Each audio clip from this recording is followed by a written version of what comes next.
আসসালামু আলাইকুম। আমন্ত্রণ জানাচ্ছি খেলাধুলার আপডেট নিউজ ট্রেন্ড ক্রিকেটে। ক্রিকেটার থেকে বোর্ড কর্তা, বিশ্বকাপ শেষে সবার কাঠগড়ায় লঙ্কান মাস্টার চান্দুকে হাতুড়ে সিংহে। এ লঙ্কান মাস্টারের কঠোরতায় দলের ভিতর তৈরি করেছে ভীষণ সংকট, জানিয়েছেন পেসার রুবেল হোসেন। সেই সাথে হাতুড়েকে নিয়ে ভাবার সময় এসেছে বলে দাবি করেছেন এই পেসার।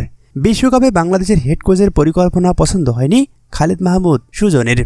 বর্তমানে আলোচনার তুঙ্গে তাই হাতুড়ে সিংহে।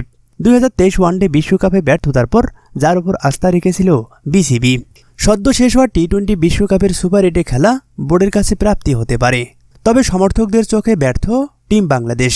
প্রশ্ন উঠেছে হেড কোচ চান্দিকা হাতুড়ে সিংয়ের ভূমিকা নিয়ে। পেসার রুবেল হোসেন তাই বলেছেন, বিশ্বকাপে কোচের যে গেম প্ল্যানিং ছিল তা আমি ব্যক্তিগতভাবে পছন্দ করিনি। বিসিবির উচিত তাকে নিয়ে এখনই চিন্তা করা। বাংলাদেশ ক্রিকেটকে বাঁচাতে হলে এখনই দূর করতে হবে হাতুড়ে সিংকে।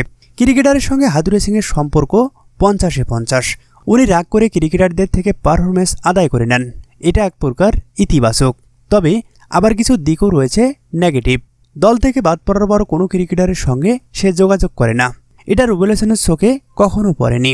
তাই রুবেল হোসেনের দাবি, বাংলাদেশ ক্রিকেটের অগ্রগতি দেখতে হলে এখনই হটাতে হবে লঙ্কান মাস্টারকে। তাই দাবি উঠেছে, হাতুড়ে হটাও, বাংলাদেশের ক্রিকেট বাঁচাও।